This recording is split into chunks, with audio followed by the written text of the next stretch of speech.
Hello, welcome. इस video lesson में हम लोग रासायनिक अभिक्रियाएं एवं समीकरण अध्याय से एक विशेष विषय की अध्ययन करेंगे। क्या है वो विषय?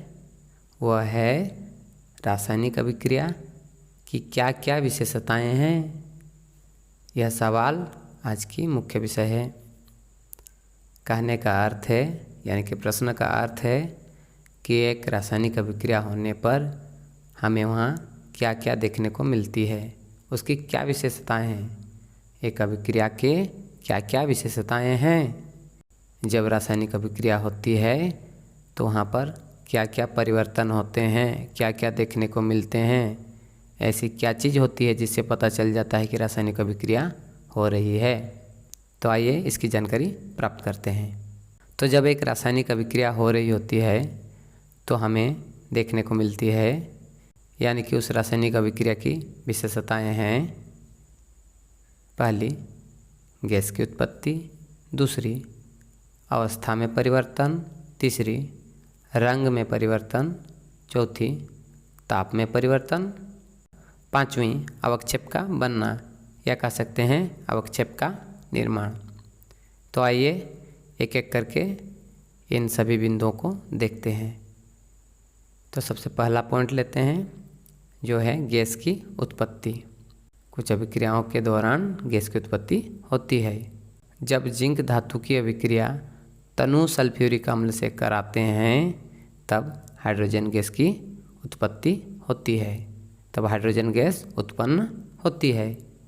तो इस तरह के और भी अभिक्रियाएं हैं, उनके होने पर गैस की या गैसों की उत्पत्ति होती है।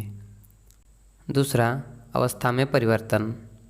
कुछ अभिक्रियाएं होने पर पदार्थों की अवस्था में भी परिवर्तन होता है। जैसे कि मोमबत्ती के जलने पर ठोस मोम द्रव और गैस में परिवर्तित हो जाता है।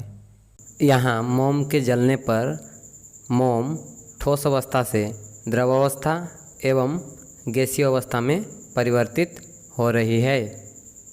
तीसरा, रंग में परिवर्तन। कुछ अभिक्रियाओं में पदार्थों के रंग बदल जाते हैं। पोटेशियम परमंगनेट के बैंगनी रंग के विलयन में नींबू का रस डालने पर उसके रंग में परिवर्तन होता है।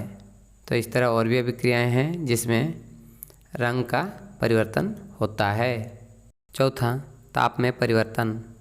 कुछ ऐसी अभिक्रियाएं हैं जिनके दौरान ताप में परिवर्तन होता है। जैसे कि कली चूना में पानी मिलाने से ऊष्मा उत्पन्न होने लगता है, यानी कि ताप में परिवर्तन होता है। तो कुछ ऐसे भी अभिक्रियाएं हैं जिनको संपन्न होने के लिए वहाँ ऊष्मा देनी पड़ती है। अभिक्रिया को संपन्न करने के लिए या अभिक्रिया को शुरू करने के लिए ऊष्मा देनी भी पड़ती है, अर्थात वहाँ भी ताप में परिवर्तन हो रही होती है, यानी कि ताप की आवश्यकता होती है। कम गर्मी से अधिक गर्मी की आवश्यकता होती है, यानी कि ताप में परिवर्तन हो रही है। पांचवा, अवक्षेप का निर्माण। कुछ अभिक्रियाओं के दौरान विलयन के ऊपरी सतह पर अवक्षेप बन जाते हैं। जैसे कि सोडियम क्लोराइड के जलीय विलयन में सिल्वर नाइट्रेट का विलयन डालने पर सिल्वर क्लोराइड का दही जैसा सफ़ेद अवक्षेप प्राप्त होता है।